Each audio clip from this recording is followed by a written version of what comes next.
Welcome to the Inspiration North podcast, inspiring stories from inspirational people and how they found their passion, their true north. I'm James Eves. And I'm Michelle Minikin, and this is the Inspiration North podcast.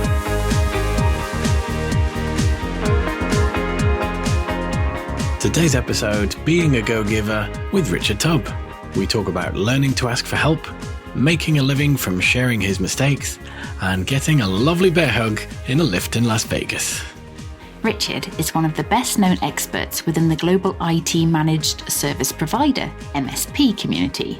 He launched and sold his own MSP business before creating a leading MSP media and consultancy practice.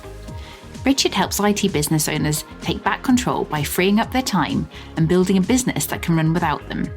He is the author of the book, The IT Business Owner Survival Guide, and writer of the award-winning blog, tubbblog.co.uk.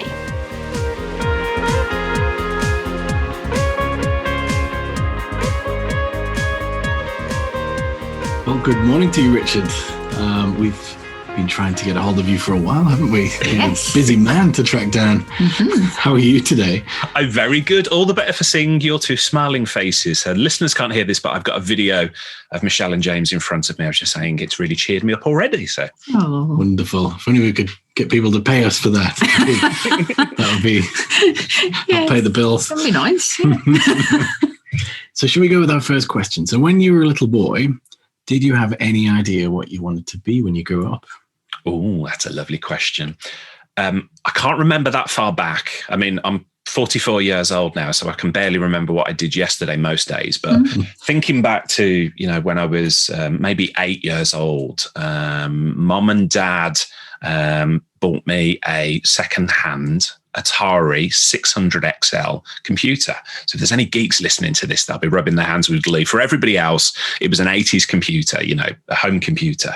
And I was absolutely enamored with that computer. It was the best gift ever. And looking back, we came from quite a poor background, and for mum and dad to actually splash the cash on a second-hand computer like that was a really big thing.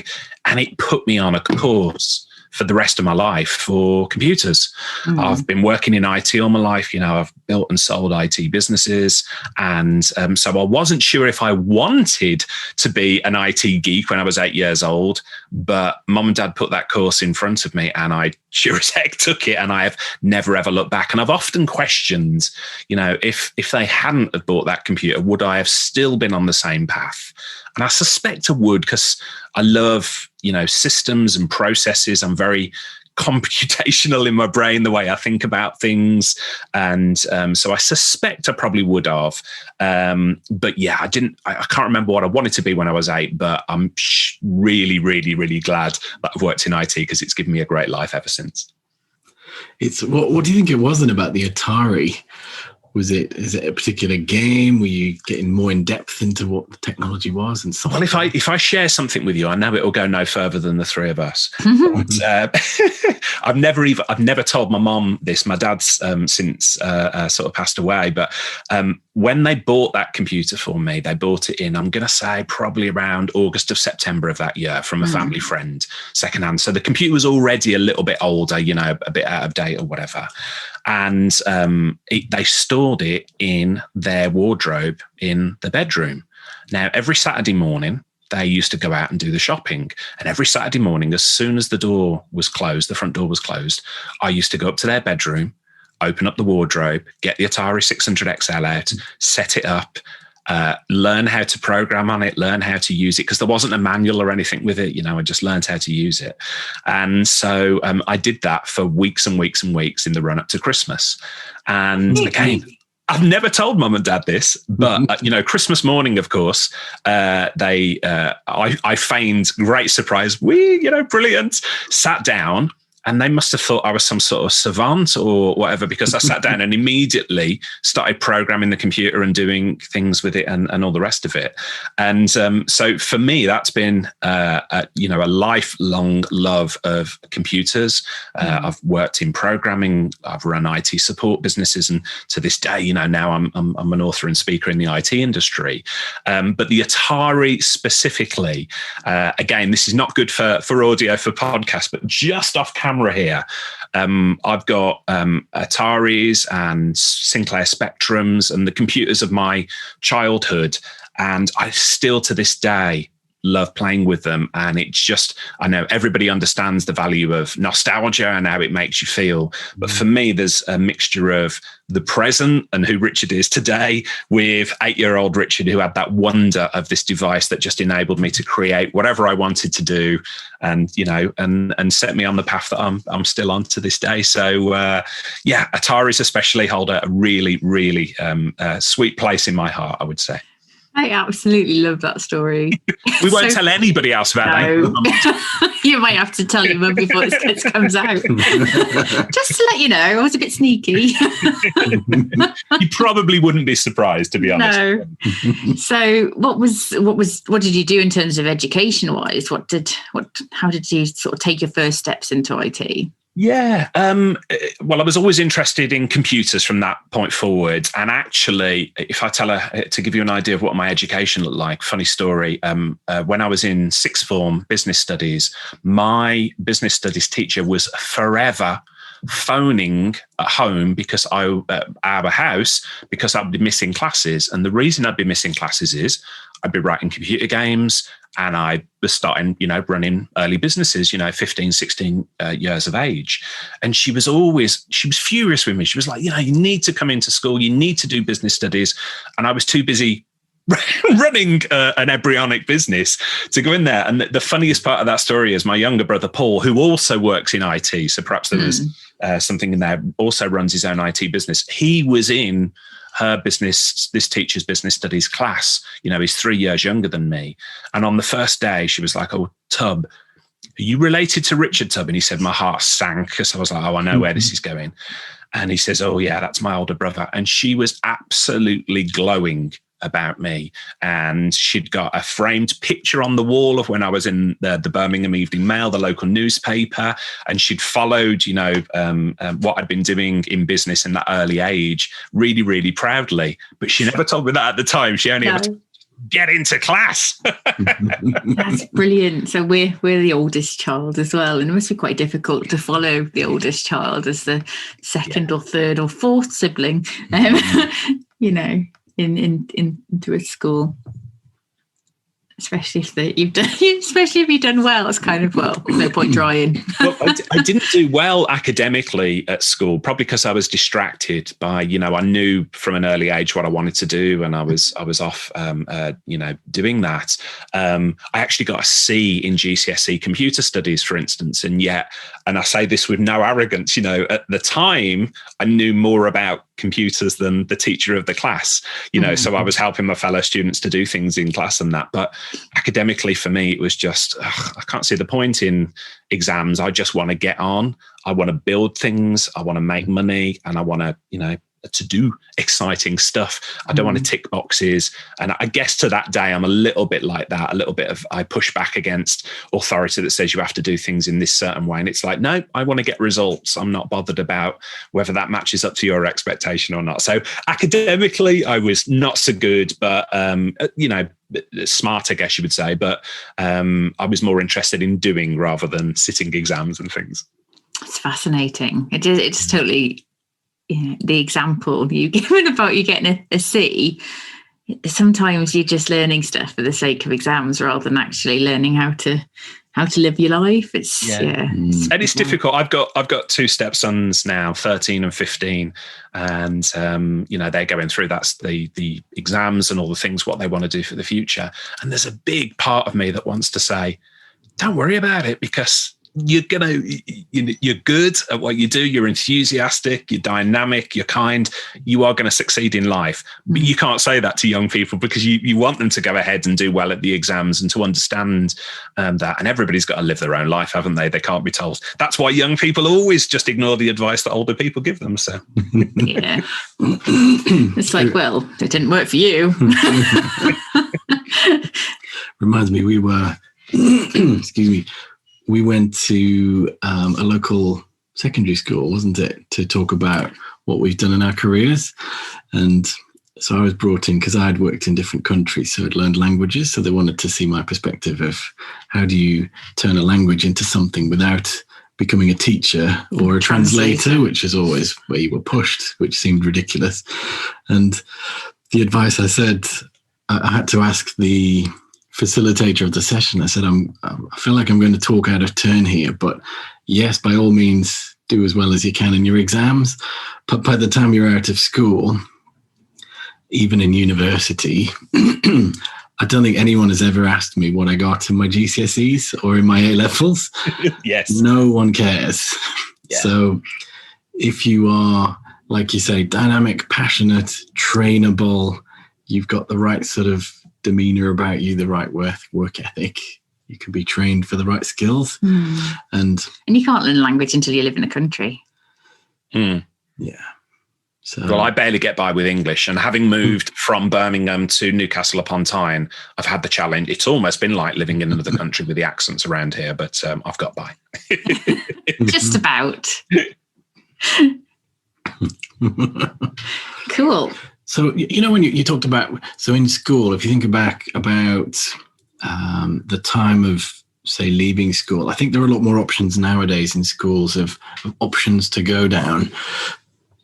Was it a difficult decision to make, or career direction to say, well, actually, I just want to get out and make things, build things, sell things to make some money? Or were you pushed down more of a traditional route of, well, you do need to go to college or university, or how did that play out? Well, I dropped out of sixth form, as we've already sort of talked about, and at the sort of 15, 16, I was writing computer software and running little businesses and making, half decent money for a 16-year-old at that stage. I think I got a little bit older and discovered girls, and girls require money, and going out for drinking beer requires money and things like that. So to impress girls requires money. And so, I got into employment at that stage as well, because it was a quicker way to earn money. But I think I always had that sort of entrepreneurial spark. And, going back to something we just said about exams, I could never really understand as an employee. I should say up front, I was a rubbish employee, and I'm still friends to this day with a lot of my bosses from an earlier age. And they said, you were a rubbish employee, but I could see even at that early age, you should have been running your own business. But I couldn't understand why, if I could get my work completed by, say, 10:30 in the morning, why I had to hang around until 4 o'clock or 5 o'clock when everybody else had finished their work. I genuinely couldn't understand, because now, of course, I look back with hindsight and I'm results driven. So being self-employed, if I get all my work done by 10:30 in the morning, which I should say never happens, and you will understand this because there's always more work to do. But if I theoretically did, I could take the rest of the day off. I could go to the cinema, I could go for a walk, I could watch the movie, or whatever. But I couldn't understand that as an employee. And even from an early age as an employee as well, I realized that I wanted to invest in myself with self-development and learning. And employers didn't want to do that. They just want you there to do a job and to get on. And I was like, well, if you let me attend this conference, I will learn this and I'll come back and I'll be better. No, we need you to do support, or we need you to do this. And so I was always chafing, always railing against employment for that reason, I guess. And it was only many years later, and I was, I'll share this, I was literally bored to tears in a job I was working at, a well-paid job for an energy company. And I just remember going out of the office one morning because I'd finished my work by about 10:30 and thought, I'm trapped here until 5 o'clock, and going outside and getting a bit emotional and shedding a tear and just thinking I'm absolutely trapped here. And then going back, a couple of weeks later and quitting the job and starting my own business, because I just thought I can't carry on doing this. The money is not worth it, even at an early age. And so, I ran an IT support business in Birmingham, and, that served me really, really well. Built that business up, sold it at the end of 2011. And actually what I do now, sort of 10 years later, is help other people to avoid all of the mistakes that I made when I was going through that journey. I'd love to say that I had the foresight to say, oh yeah, I'll build and sell a business, and then I'll do a career as a coach, consultant, mentor, whatever you want to call it. No, it was nothing like that. I mean, literally, when I sold the business, I thought I'm going to sit around in my pants eating pizza. I know it's a beautiful image for everybody listening, but what happened after I sold the business was there was so many of my former competitors that that followed my. I was an early adopter of blogging, and I used to speak at community group events and essentially educate my competitors on all the things that I was doing well and all the things that I wasn't doing well, and help them to avoid the mistakes. But when I sold the business, to my surprise, there was a number of my competitors who picked the phone up and said, now that you're no longer a competitor, would you come in and share some of the secret sauce with us? And, fast forward 10 years and I've wrote books and I've spoken all over the world, and I've lived a really good life, basically from sharing my mistakes, with other people. So I'm very, very grateful for that. So that's a potted history of where I started out at school all the way until today. Yeah. So even when you were running your business, you were still sort of creating and contributing to that community. Yeah. So that's one thing I think so many people forget to do. They're so busy in their own world trying to do things for themselves. That's we talk about that individualistic nature, whereas you were displaying that collective mindset and, actually putting value into your community, industry, that competitor thing. And it always sort of repays itself so many times over. And I'm very, very grateful. If I look back at sort of pivotal moments in my life, I didn't realize this was pivotal at the time, but when I was running my own business, and I think we had maybe 1-2 employees at that time, there was a big Microsoft worldwide partner event that was happening in America in sort of March, April of that year over in Houston in Texas. And I said to myself, right, I am going to go to that event and I'm going to fly first class to that event if I achieve certain sales goals, And I was a geek, I'm not a salesperson. I just enjoyed helping people, fixing computers, doing that sort of thing. But I realized as a business owner, you've got to push yourself to do things that perhaps are not so comfortable for you. Sales was one of those things. So anyway, long story short, I pushed myself, met the sales target and rewarded myself and flew first class from Birmingham to America and went to this Microsoft Worldwide Partner event. And while I was over there, I was exposed to business owners, IT business owners from the US, and they've got a different culture to us. So Brits, we are, there are exceptions, of course, but for the most part, we are told not to show off. We are told, we hide our light under a bushel, so to speak, and we don't blow our own trumpets. And so I came back from America and I was zigzagging across to the States numerous times over the next couple of years, and learning from people. I would keep my mouth shut and I'd keep my ears open. And I was really fortunate to spend some time with the most successful and giving people within the IT industry. And I learned really, really rapidly off them. But if I hadn't have learned that thing about, look, just don't be worried about putting your story out there. Don't be so self-conscious about it. I wouldn't have started blogging. I wouldn't have started speaking in front of community groups. I would have thought, well, who am I to share my story with other people? And who am I to tell other people these are the mistakes that you're making? And to this day, I look back and that was pivotal, and I'm not just placing the emphasis on the American culture there, but they do have a way of celebrating success and being interested in people's journey. Whereas in the UK, quite often we're like, don't show off if you succeed at something, and don't tell other people, here's how you might do better. And I brought that back, and so we got PR for the business, public relations, and we built up relationships with the local press. And I wasn't worried about, having my photograph taken and being in the press and writing blog posts and speaking at user groups. And all of that contributed to the journey that, is still going on to this day. And, so I hope I led the way for some other IT business owners to say, you might think your industry is boring. You might think your story is boring, but there are other people who are interested in learning from your mistakes. And there are other people who are going to be inspired by what you do. So just get it out there. The worst thing that can happen is that your parents see you in the local paper and go, oh, I'm proud of them, and frame that, that picture. But actually, I've long since learned that, for every one person that gets in touch with me from a blog post or whatever, there's another 100 people who have been impacted by that. And again, I say that not with arrogance, but I've realized, because I've had some of the weirdest experiences. In fact, may I share one with you? Yes, just please. We love weird. I was early on in my when I was running the IT business, I was at a conference in Las Vegas, and I was actually fortunate enough to be asked to be one of the speakers there. And I'm at that time, terrified of getting up in front of people and speaking. And I still am to this day, I'll be honest about it, but I've learned to get better at it.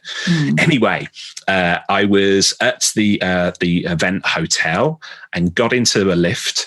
And there was this American chap there, and he must have been 6'5", 6'6", and probably that wide as well. And he was just sort of looking at me. I was like, and then he said, Richard.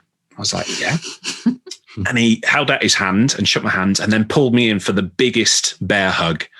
And I'm a hugger. I love giving hugs. I know during COVID times, that's, not so much. I'm missing hugging people. But anyway, even I was taken aback. And I said, oh, forgive me, I've got the memory span of a goldfish. Where do we know one another from? And he went, oh, we've not met before, but I've read your blog for the last couple of years.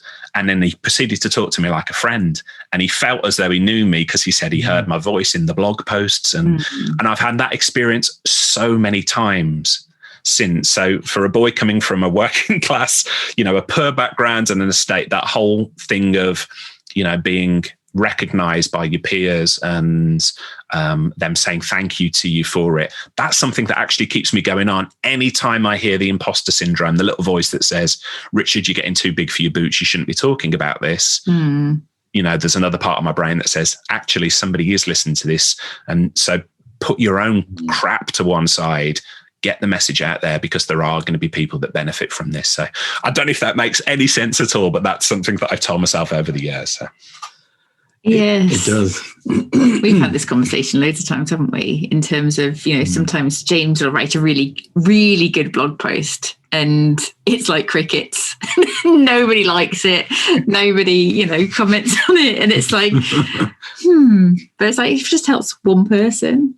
And I think that's our metric. It's almost whatever we do, a podcast we put out, if it is Happy Cafe, if one person has benefited from that in some way, then it was worth it. And you're almost depriving the world of your viewpoint, the wisdom of your experiences and the value in that. That I read a good book recently as I'm about to launch my coaching business. And it was effectively, she said, if you do not launch your business, imagine how many dozens or hundreds of people will not change their lives because you were selfish to not launch your own business. Yes. Think about it that way. Get your business launched, stop messing around. I love the fact that I've been saying to this James for like 3 years, but he read a book. Well, can I share a story? I've alluded to the fact about my dad passing away, and I sold the IT business, and those two things are connected.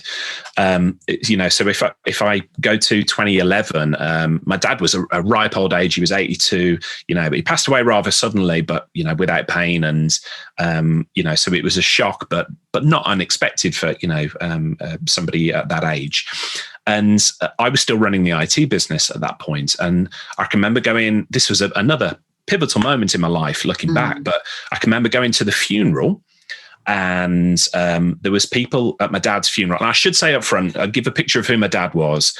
He was born in 1928. So growing up, people often thought he was my granddad, not my dad, but he was a brilliant dad. He was very kind, and he was a very simple accomplishments, I should say. And I say that without demeaning his memory or whatever. So he wasn't rich, he wasn't famous, but he enjoyed his family, and he was very giving to other people. And this was reflected at the funeral. There were so many people there, and there was people that he'd not spoken to for 20 odd years, not because he'd fallen out, they just drifted apart, who heard of his passing, came to the funeral, pulled me to one side and said, "Your dad wouldn't remember this, but he lent me some money, or he helped me get this job," or all these stories all the way through the day. And I'm getting, sort of emotional talking about it now. But it occurred to me that, what an incredible legacy. That man has been remembered by people that he's drifted apart from, but, they've read in the newspaper about his passing, and they've made time to come because he had a pivotal effect on their life in some small way that he probably didn't even think about, that they probably never really said thank you to him for. But they could pinpoint back and say, right, my life went in a different direction because of something you did or said to me. And at that moment, I realized I don't want to run the IT business anymore. What I want to do is to be out there helping other people to run better IT businesses and to help other people to have that effect, and so when I go back and tell that story about, the big American in Las Vegas, and I've got numerous stories like that, I made the right decision at the time. I was influenced by my dad in the right way, because since that time I've gone on and I've written, 3,000 blog posts and published books, and I've got it out there, and who knows who I've impacted there. And I'm fortunate enough sometimes that people do tell me, but there's going to be hundreds of others, I'm guessing, that have been impacted and have been set off in a better direction because I made that choice to put myself out there and to realize that that's going to help other people. So again, I hope you can indulge me sharing that story, but I think it's really interesting for anybody who's listening to this and thinking, well, I work in a boring industry, or who am I to tell other people what to do? Or I've got nothing interesting to talk about. You have. Everybody has, and don't underestimate the power that one person can have to change somebody else's life and set it in a different direction. Yeah, it's a bit like that. I'm trying to think if it's a quote or I'm paraphrasing, but it's almost, you're not having to change the world, but you're changing the world for one person, which in itself is a huge thing. Yeah. Yeah. And by doing so, you are changing your world as well. Yes. Yeah. So, I'm a big fan of the book The Go-Giver by Bob Burg. I don't know if your listeners have ever heard that, and I've had the opportunity to to speak to Bob Burg, and it's a business parable, and it talks. We're all familiar with go-getters, people who are grinding and getting out there and hustling, and all those words that probably rub me up the wrong way a little bit, but. The go-giver is somebody who thinks, right, how can I help other people? And if I could give one brief business example of where this has helped for me, I used to hate going to business networking events. These events when you walk in and everybody's selling their whatever it is to you. And I used to hate doing that. And I realized it was part of, growing a business and getting out there and meeting people. But I used to hate it. And then I started one day going to business networking events and thinking, I'm not bothered about selling stuff here. I'm going to listen to what people say and introduce them to other people who might need their stuff. And so, and I've since learned, Bob Burg talks about, this is called being the connector, listening and looking for making these connections.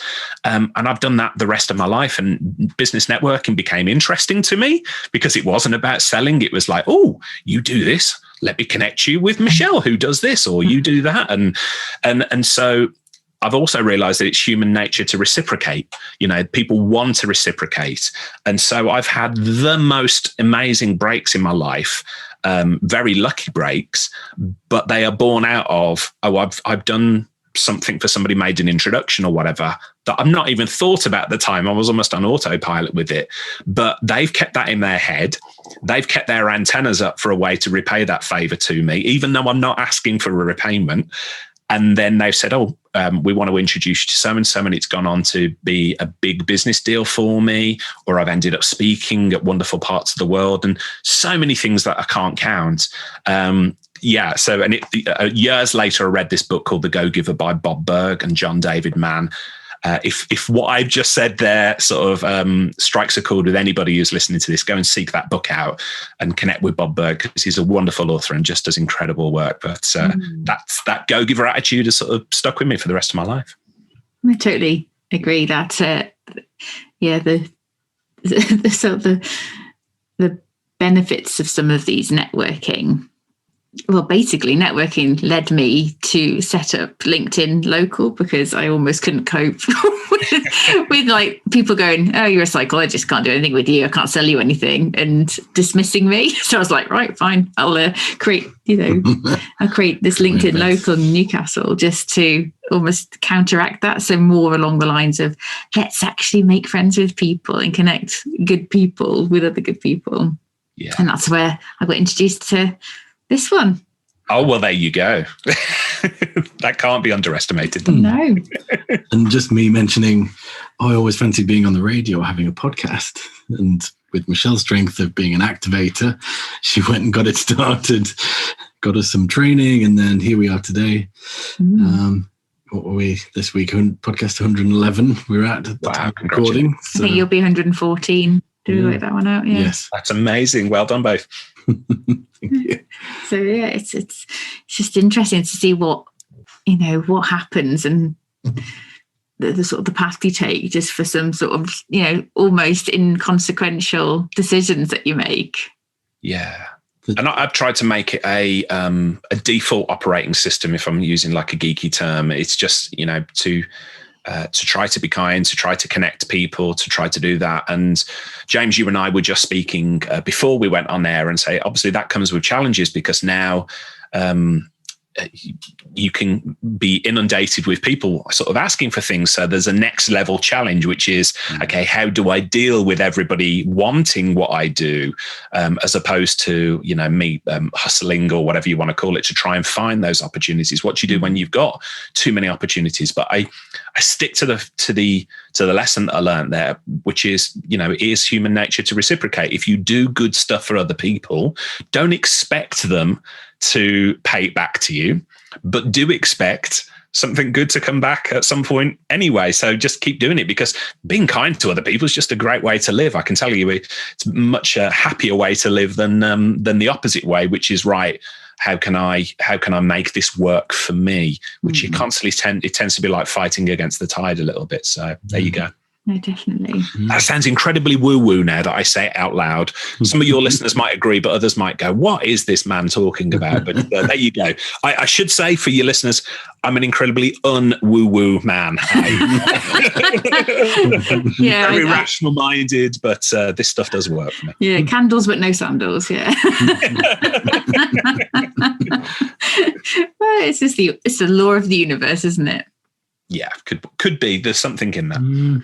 Well, Cool. we've definitely found that just for all the things we've been doing through Inspiration North, our events, the meetups that used to be LinkedIn Local, or the Action for Happiness Happy Cafes. And it's genuinely just about get to know people, share some good content. Hopefully that's meaningful for others. And it's the friendships and connections we've made have all led on to other opportunities to work with charities or business, or it's all from the good place of getting to know people, giving, helping others, and things do tend to happen. They do. And that old adage that people will be familiar with, that people do business with people they know, like, and trust.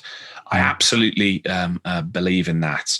And this idea that we see on television, on the reality shows, and that business is these, excuse the language, horrible bastards. It's like, right, we've got to grind this out, and you're fired, and this, that. And that's not business. That is not the way, that is a weird idea of doing business compared to what it's, the most successful people that I've come across, the way they do business is through kindness, is through being a connector, is through helping others. And I can tell you, that over the years, I have had people get in touch with me and say, Richard, I want to work with you. I say, oh, how can I help? And they say, we don't really know but we just know we want to work with you. And again, I hope that doesn't come across as arrogant, but it's just like, we like you and we know that there's some value or wisdom to get out of this relationship, but we're not quite sure how. Can you help us with that? And I know, Michelle James, I've had this conversation with you. I said, I'm not really sure how you can help, but I know I want to work with you. How can we make that happen?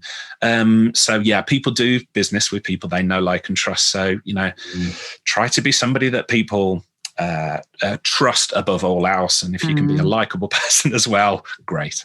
It's funny. So likability happens quite immediately, whereas that credibility takes a bit longer.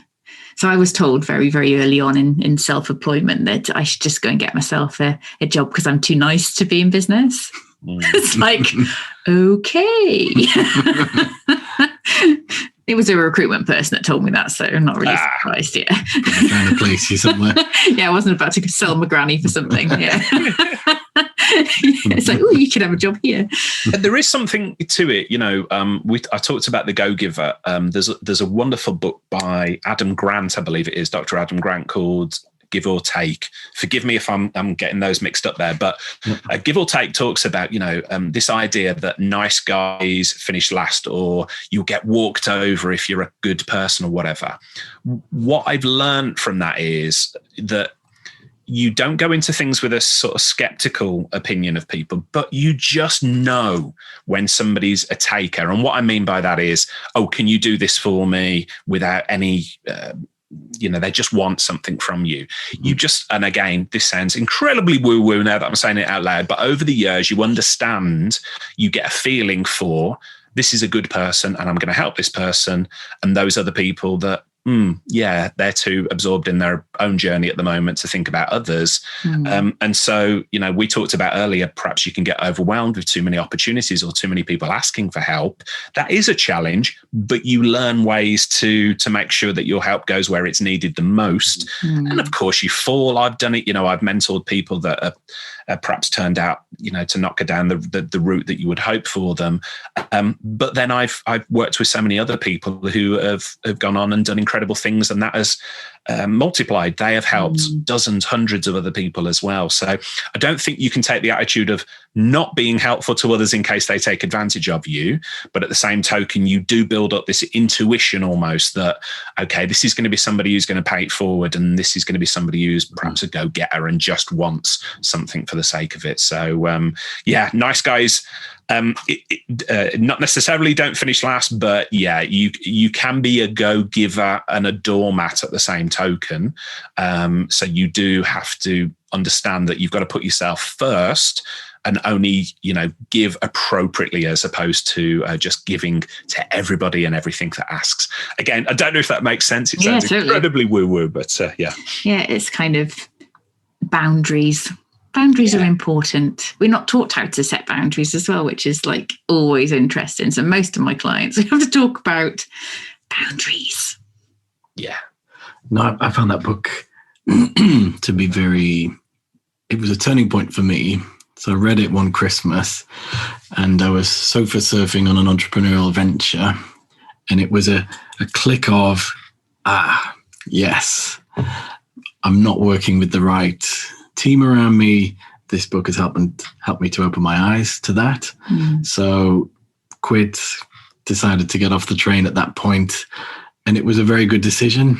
It meant a bit of struggle afterwards, trying to find the next opportunity, but it's exactly that. It's being nice and giving, but not being the doormat. It's the recognizing of actually this is presented as giving and kindness. However, there's always an undertone of what can I get from this person? Some people are transactional, aren't they? They say, and they actually, you'll know people are transactional when they approach you and say, hey, if you do this for me, I'll make sure that, I'll do this for you or whatever. Then other people will approach you and say, could I ask a favor? Could you do this for me? And you've got to determine whether, they're coming to you because they really want your help or whether it's just a shortcut for them. And then there's other people who just give and give and give and give and don't ever ask for anything in return. And Bob Berg talks about, you've got to be open to being receptive. So one of the things one of the hardest things I've had to learn is to ask for help. as well from other people, and to perhaps call in favors, another way of approaching it would be, but over the years I've learned that, and I talked earlier about, I'm very fortunate in the IT industry that some of the smartest and most successful people in the industry gave freely of their time and experience to me. But that has been my experience overall, that, very successful, smart people, if you approach them in a respectful way and say, hey, can I ask you a help about this? They will give it freely. And you don't have to say, well, I've got nothing to offer you, but, can I ask for your help anyway? Just go and ask them. But do it in a respectful way. And I think that goes for all sort of stages of life that you're at. Just make sure you're respectful when you ask other people for help, but do ask for help. So That's a really important thing. So is there anything that we've missed that we need to talk about, Richard? Ooh, I don't think so. I apologize up front if we've gone all over the shop with things here, but I just love talking to both of you and letting the stories flow. So it's been great fun. Thank you for having me. It is really interesting. And we always end up in a bit of an Eddie Izzard-esque sort of meandering, but it always comes out. In the end, it's like, that was a really good conversation. So we're going to move on to our quick fire round. So these are some questions you have not seen yet. But, we're taking it from quite sort of deep and meaningful to incredibly shallow, I think, probably. So James can ask you the first question. So question number 1, where is the first place you'd like to travel once this is possible again? What a lovely question. There's places I've read. Can I answer with sort of an and or? Yeah. Yes. So my favorite place on earth is New York City. I love going to New York. And so if you asked selfish Richard what he'd love to do, the very first thing I'd love to do is to go and eat some pizza in Manhattan. I'd love to do that. But if you asked adventurous Richard, adventurous Richard would love to go to the country of Estonia. So little tidbit here. I'm a digital e-resident. One of those, are you? We know a couple, actually. Do you? So some of your listeners are going to be thinking, what on earth are they on about? E-resident of Estonia. I can't really explain it. Go and look it up. It is a fascinating thing. But Estonia, if you're like me and Estonia, the only time you've ever heard of it is on the Eurovision Song Contest. Estonia is actually the most digitally advanced country in the world. I'm fascinated with it. I'm fascinated with the country, and I am an e-resident of Estonia. I've, gone and visited their what's the place where they give out passports and things? The embassy. The embassy. Thank you, Michelle. I visited the Estonian embassy to collect my residency there, but I've never actually been to Estonia because the world has changed. So I would love to go on an adventure to Estonia. So I will put it out in the world. If any of your listeners here ever come across any speaking opportunities in Estonia or surrounding countries, feel free to get in touch. That's absolutely brilliant. Love it. Awesome. Question number 2 is, what terrible movie do you love? That's a fairly easy one. I love the movies of Nicolas Cage, and I love Con Air. I knew you were going to say that. I love that one. Really? Wow. As soon as you said Nicolas Cage, I was like, Connor. Yeah, I absolutely love that movie. And I'm at the moment watching the Netflix documentary, if you can call it that, the history of swearing on Netflix that Nicolas Cage is doing. And I think the man's a genius. But yeah, Con Air is a guilty pleasure. So. No, it's brilliant. It's brilliant. And hopefully that little girl gets left alone in the end. That's what, I do worry about it. Change of hearts, doesn't he? Okay, so the question we ask all of our guests is, if we could take you back to 18-year-old Richard, you can sit him down in a pub and buy him a pint, because obviously that was clearly important to him at that time. What advice would you give to you? So I'm a really big sci-fi geek and time travel geek. So I've actually thought about this question before. If I was to go back into the past and what would I say or do? I think there's 2 pieces of advice that I would give to younger Richard. The first one is, I'd just put my arm around him and say, it's going to be okay. Everything's going to be all right. So don't worry so much. And the second one is, try this thing called meditation, because you're going to going to think it's too weird for most of your life, but then when you embrace meditation, you're going to get so much contentment and happiness as a result of doing that. So that is what I would say. And then I would say, don't drink quite as much because you'll regret it in later years. You lose your ability to cope with that. But I think 2 of those 3 pieces of advice he might accept. The third one, not so much. So. Yeah, no. My 18-year-old self would tell me to go away. I love sci-fi books too. What's your favourite?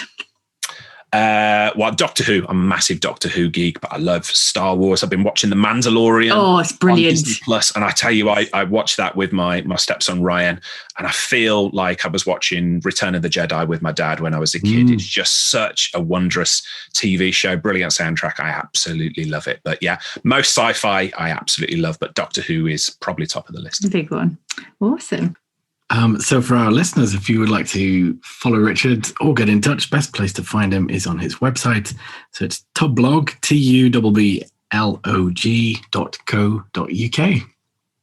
We've really enjoyed chatting with you today. It's been brilliant. It's like, no, I don't want to go away. We just like talk to you all day. It's been great fun. Thank you for all that both of you do. I know you inspire so many people, myself included. Keep doing what you're doing, and I hope this is of not just ramblings, but of some value to your listeners. No, I'm sure it is. Thank you. Thank you.